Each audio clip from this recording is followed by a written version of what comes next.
Nanawagan si Presidential Advisor on Poverty Alleviation Secretary Larry Gadon kay Senate President Chis Escudero na simulan na ang impeachment trial laban kay Vice President Sara Duterte.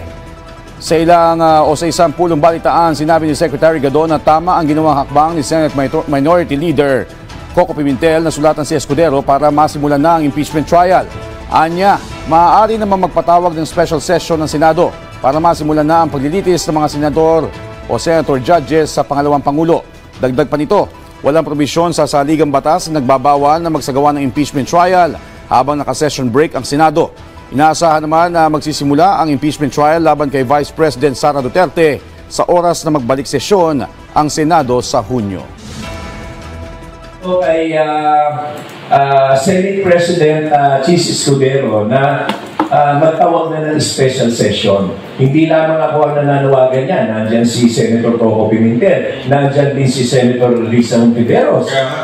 At marami ng mga kababayan natin ang nananawagan. Hindi naman ito bawal. Hindi ito pinagbabawal sa ating konstitusyon na magtawag sila ng special session.